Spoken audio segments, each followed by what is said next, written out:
오늘 보면은 예수님께서 요단강에서 요한에게 세례를 받고 바로 광야에 가서 40일 동안 금식하시면서 사단에게 시험을 받는 장면을 서술하고 있습니다. 본문 바로 앞에 본문이 예수님께서 세례 요한에게 세례를 받고 그 다음에 하나님과 또 성령님 이 삼위일체 하나님이 함께 예수님의 사역을 시작하는 사역의 출범식을 3장에서 기록하고 있습니다. 그리고 나서 다음 주에는 나사렛 회당에서 예수님께서 자신의 메시아로서의 취임식을 하게 됩니다. 그래서 이 사역의 출발과 또 메시아로서의 취임식 이 중간에 있는 것이 오늘의 본문입니다.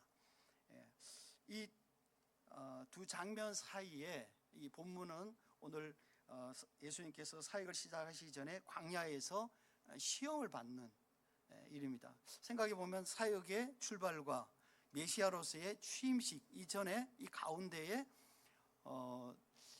시험 받는 장면이 있다는 것이 굉장히 좀 어떻게 보면은 참 회개합니다.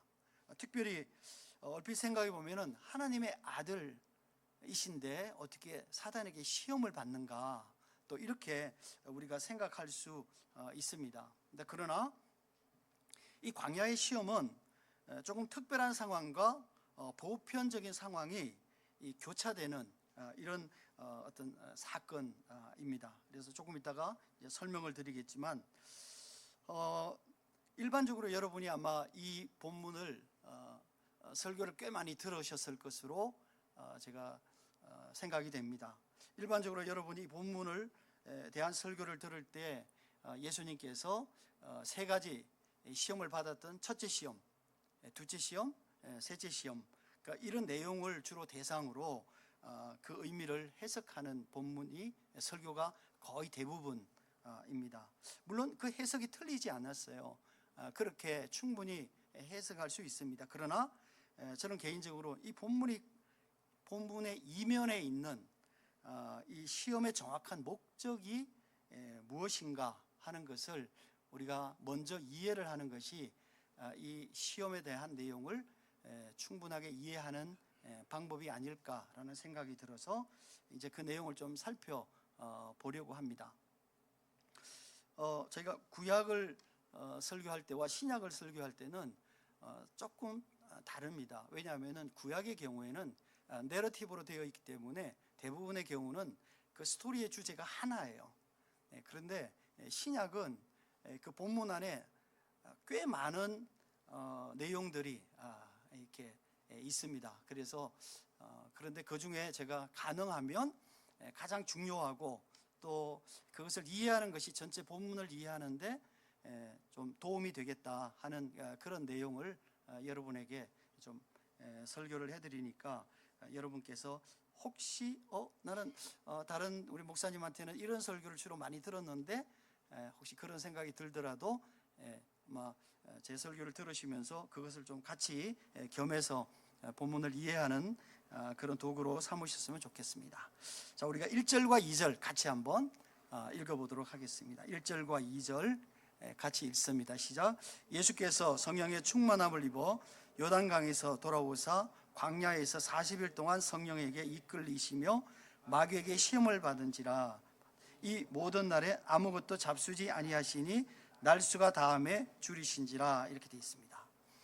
예수님은 요단강에서 사역의 출범식을 성공적으로 끝나고 그 다음에 성령 충만하셨다고 그랬어요. 그리고 나서 성령의 이끌림으로 광야에서 마귀에게 시험을 받으셨다, 이렇게 기록되어져 있습니다. 여기서 먼저 단어에 대한 정리를 좀 하려고 합니다.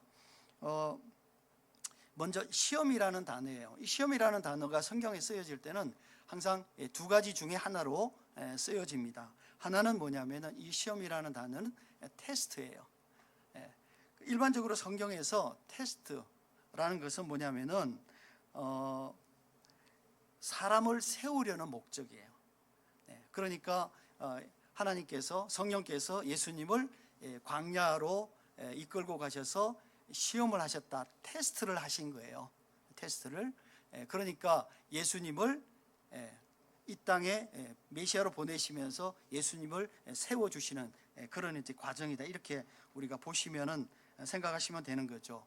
이 테스트, 성경에서 이 테스트의 가장 어떻게 보면은 우리가 인상적인 그런 내용이 어떤 거냐면은 아브라함이 이삭을 하나님께 드리는 장면이에요.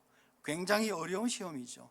그러나 아브라함이 이삭을 하나님께 드림으로 말미암아 하나님께서 뭐라 그러냐면은 아브라함을 의로 여기셨다, 이렇게 돼 있어요. 의로 여기셨다. 그 얘기는 뭐냐면은 하나님의 마음에 흡족하다, 이렇게 우리가 생각을 할 수 있을 것 같습니다. 따라서 이 테스트는요, 언제나 어떤 테스트냐면은 순종의 테스트예요. 순종의 테스트예요. 우리가 어려워 보이지만 그러나 하나님께서 우리에게 순종을 위한 이런 테스트로 삼으신다는 거죠.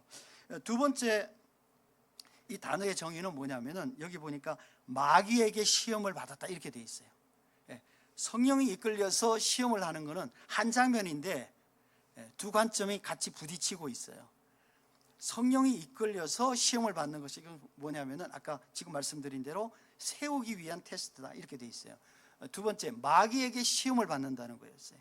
마귀의 시험을 받는다는 것은 뭐냐면은 이것은 테스트가 아니라 템테이션이에요. 이건 뭐냐면 유혹이에요. 그러니까 이 유혹은 뭐냐면은 마귀가 우리를 파멸시키려고 하는 그런 테스트다, 시험이다 하는 것을 우리가 생각해 볼 수 있는 것이죠. 따라서 한 장면인데, 한 시츄에이션인데 한쪽에서는 성령께서 그 장면으로 이끌어 가시면서 테스트 하시는 거예요. 세우기 위한 테스트. 그 한 장면인데 사단이 그 장면을 통해서 예수님을 어떻게 하는 거예요? 유혹하는 거죠. 파멸시키려 하는 거죠. 이 두 가지를 정확하게 우리가 이 한 장면 가운데 이해를 해야 그 다음에 그래야 이 본문이 이해가 된다는 거예요. 자, 근데 한번 생각해 보시면 이상한 것은 성령님이 예수님을 사단이 기다리는 광야로 데리고 간 거예요. 그리고 그랬는데 예수님께서 아무 반응 없이 그대로 그곳으로 이끌려 가셨다는 거예요.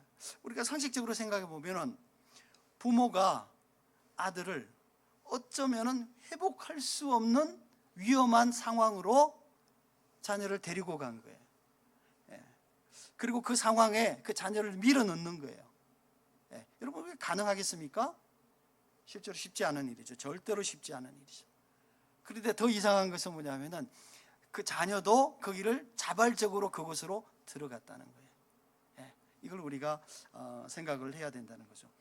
이 이해할 수 없는 상황은 무엇을 얘기하냐면은 예수님께서 사역을 시작하기 전에 인간으로서 가장 처참한 상황인 사단의 유혹의 장면으로 들어가시는 거예요. 그리고 스스로 그 장면을 극복하게 하시는 거예요.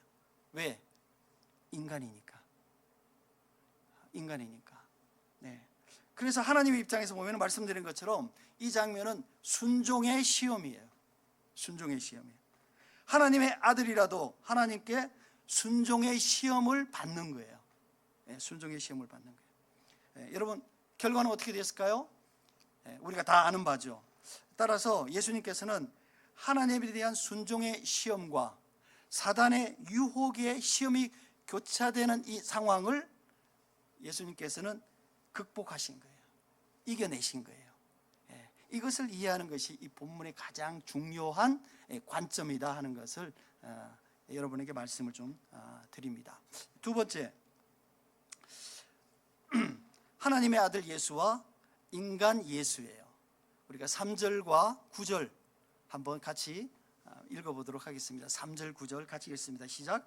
마귀가 이르되 내가 만일 하나님의 아들이거든 이 돌들을 명하여 떡이 되게 하라.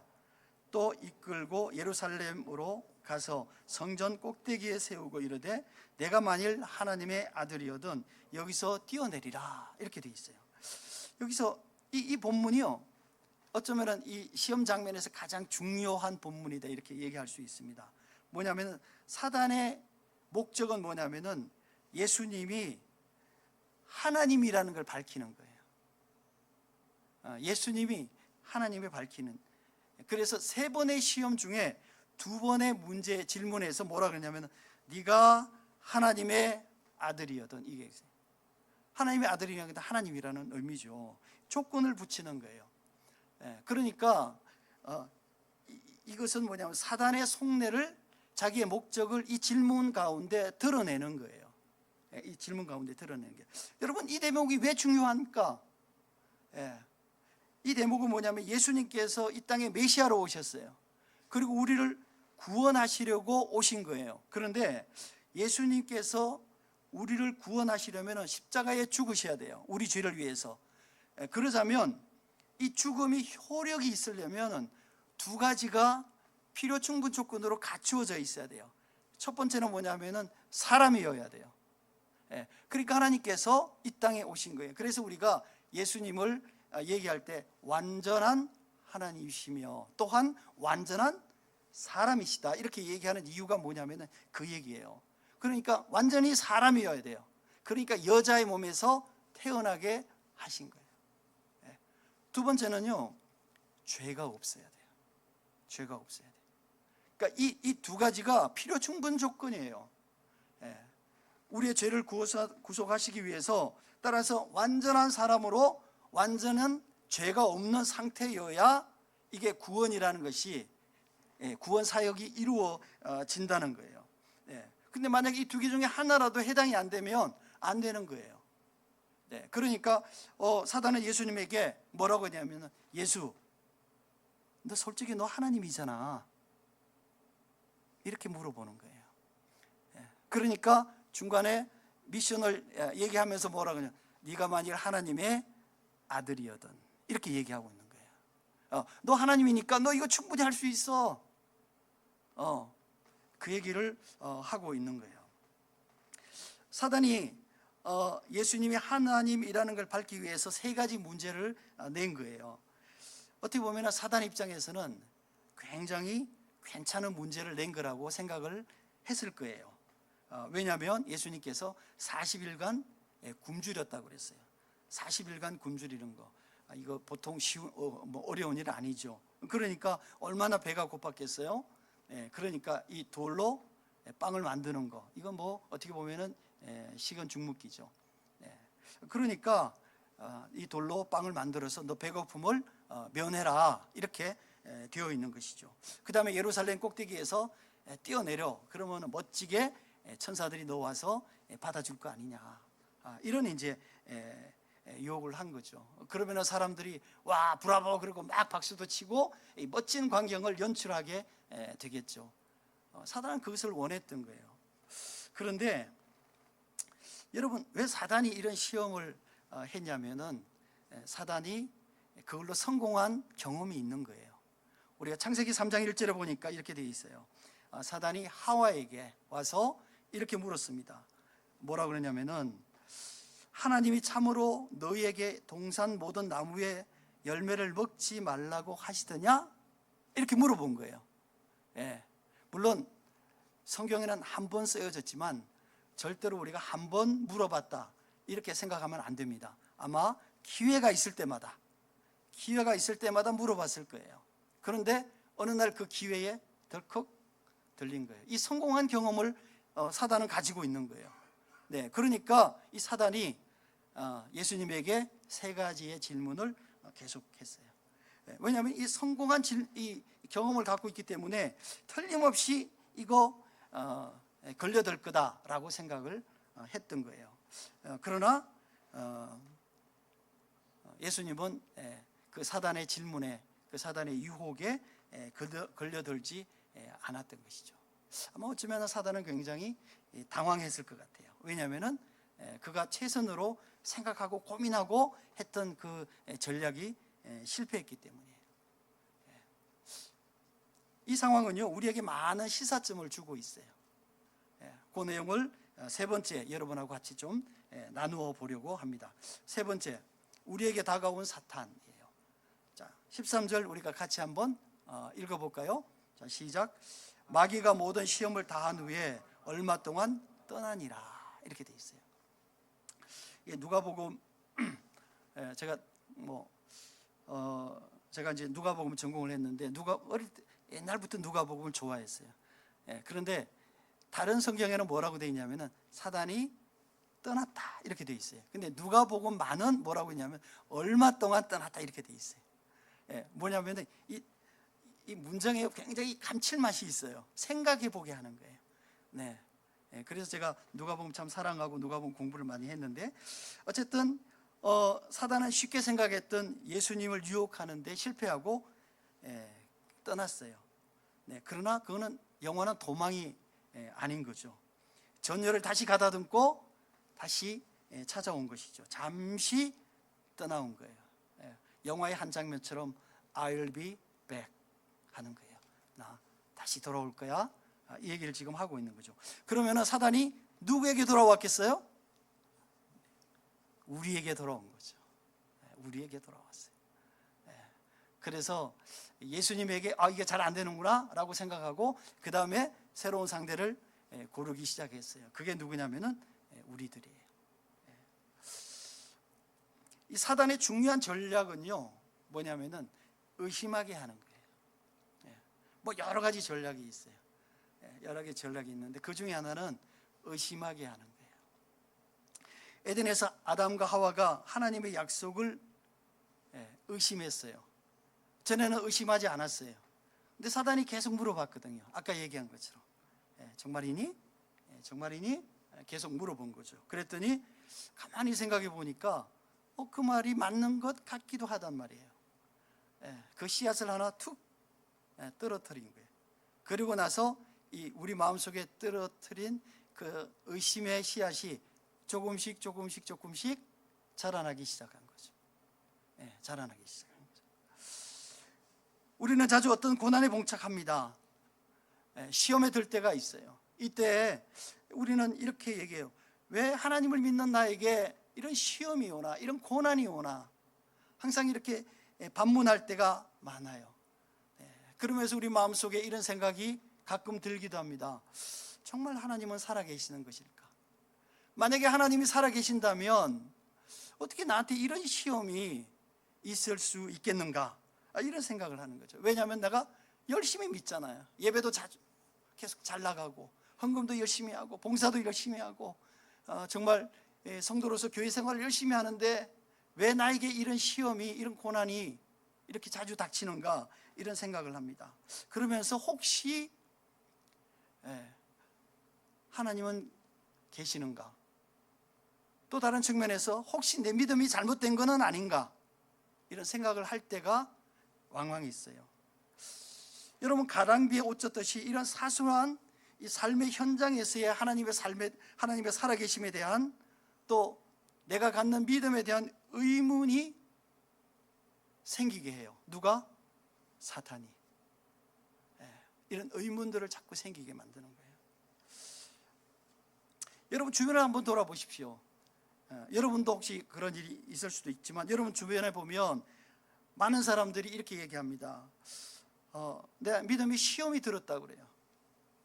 여러분, 시험이 들었다 그래요. 누구 때문에?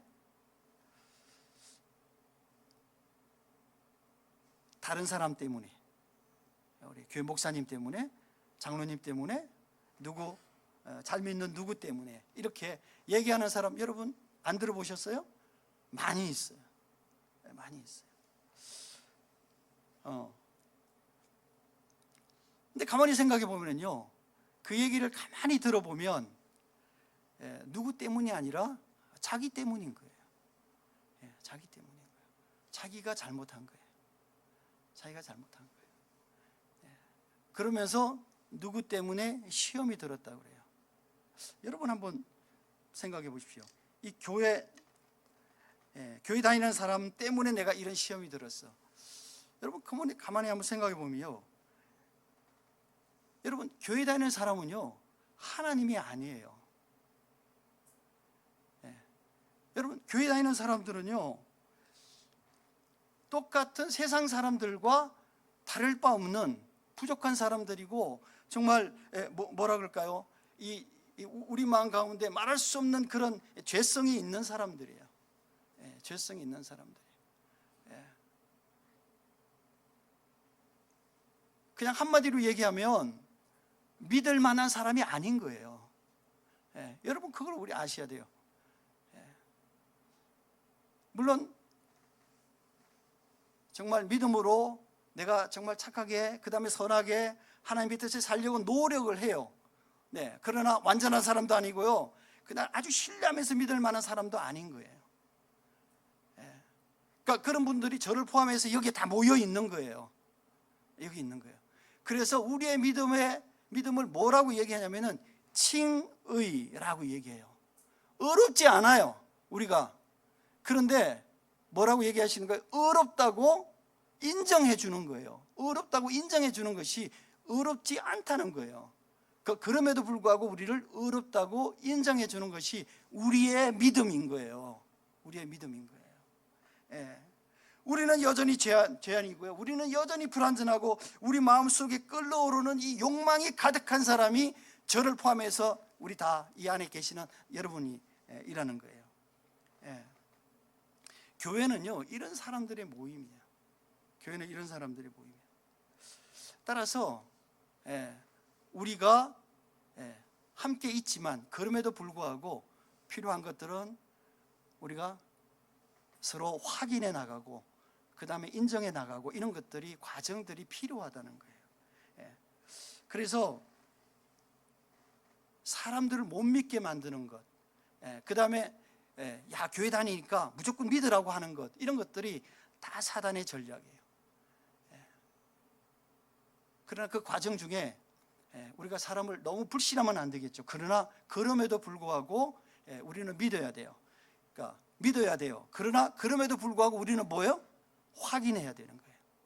그러니까 이게 우리가 신앙생활하는 굉장히 중요한 이 삶의 내용들이에요. 만약에 그렇지 않으면 우리 삶 가운데 뭐예요? 사람에 대한 실망과 또 내가 믿었는데 그것 때문에 생기는 불신과 이런 것들이 가득 찰 수밖에 사실은 없다는 거예요. 사단이 이거를요 매우 적절하게 사람들마다 사용하고 있어요. 따라서 우리가 교회는 완전하지 않다. 언제까지? 예수님이 오시는 그날까지 우리가 생각해야 돼요. 그 다음에 교회에 있는 사람들도 우리가 확인해야 된다. 언제까지? 예수님이 오시는 그날까지. 왜? 우리들 가운데 지속적으로 누가? 사단이 우리의 마음을 그렇게 만들어가기 때문이다, 이렇게 얘기하는 거예요. 자, 그런데 히브리서 4장 15절에 보면 이렇게 되어 있어요. 우리에게 있는 대제사장은 우리의 연약함을 동정하지 못할 리가 아니요 모든 일에 우리와 똑같이 시험을 받은 자로 돼 죄는 없다, 이렇게 되어 있어요. 우리가 시험을 받을 때 우리가 그 시험에서 극복해 나가고 그 시험을 이겨 나갈 수 있는 길을 누가 보여주신 거예요? 예수님이 보여주신 거예요. 어떻게? 우리가 똑같은 시험을 받았어요. 그럼에도 불구하고 죄가 없다 그랬으니까 그 시험을 잘 극복하셨다는 거죠. 물론 우리가 항상 성공할 수는 없어요. 그러나 이 예수님의 이 시험을 극복한 방법을 통해서 뭐예요? 이 사단의 시험을 우리가 극복해 나갈 수 있다 하는 것을 모델로 보여주시는 거예요. 하나님의 아들 예수도요, 사단 앞에서, 사단의 시험 앞에서 자기 자신을 믿지 않았어요. 여러분 이거 생각하셔야 돼요. 어떤 일이 있을 때 그것이 내가 만들어낸 상황인지 사단이 나를 시험하는 것이 우리 알 수가 없어요. 그러나 중요한 것은 뭐냐면은 내가 나를 믿지 않는 거예요. 예수님 능력이 있었겠어요? 없었겠어요? 있었죠. 왜? 예수님이 병도 고치시고 다 하셨잖아요. 얼마든지 돌을 빵으로 만들 수 있는 능력이 있었어요. 그러나 사단의 시험 가운데 빵을 만들어서 자기 능력을 보여주시기보다 무엇으로? 하나님의 말씀으로 사단을 물리쳤다는 거예요. 사단의 시험 앞에서는요, 우리가 절대로 내 능력을 보여주려고 노력하면 안 돼요. 내 능력을 보여주려고 하면 할수록 우리는 계속해서 사단의 시험에 끌려들 수밖에 없고 그의 전략에 말려들 수밖에 없는 거예요. 철저하게 나를 믿지 않는 것, 철저하게 내 능력을 인정하지 않는 것. 그러면 누구를 인정해야 되겠어요? 하나님의 말씀을 우리가 신뢰하고 그것을 인정하는 것. 이것이 여러분, 우리가 이 땅을 살면서 사단의 시험 앞에 우리가 해야 될 일이에요. 따라서 우리가 여러분 교회 누구에게 내가 사기를 당했다, 뭘 당했다 이런 얘기 하지 마세요. 왜냐하면은 여러분이 여러분을 믿었기 때문이에요. 우리가 철저하게 이런 상황들이 하나님께서 정말 기뻐하시는 상황인지 아닌지 이런 것들을 스스로 확인해 나가는 것이 너무너무 필요하다는 거예요. 여러분, 저는 이 강단에서 멋진 말을 할 수 있어요. 그러나 제 인격은요, 이 말씀만큼, 제가 전하는 말씀만큼 믿을만 하지 않아요.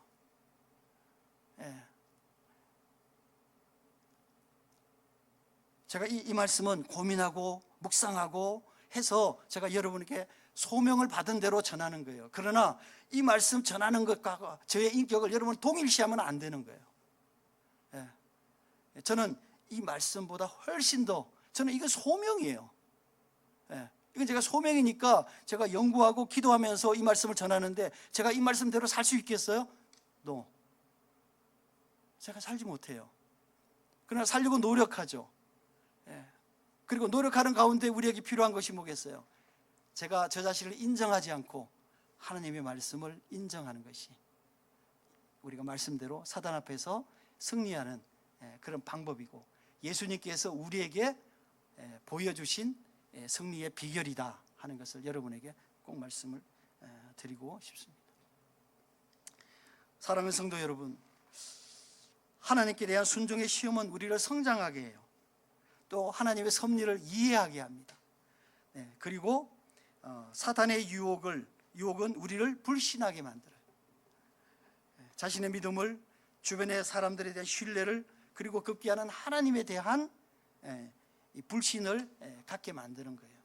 따라서 우리가 이런 시험을 만날 때 우리가 해야 될 굉장히 중요한 게 있어요. 뭐라 그러냐면은 야고보서 1장 5절에 이렇게 얘기했어요. 너희가 여러 가지 시험을 만날 때 하나님께 지혜를 구하라, 이렇게 돼 있어요. 지혜를 구하라.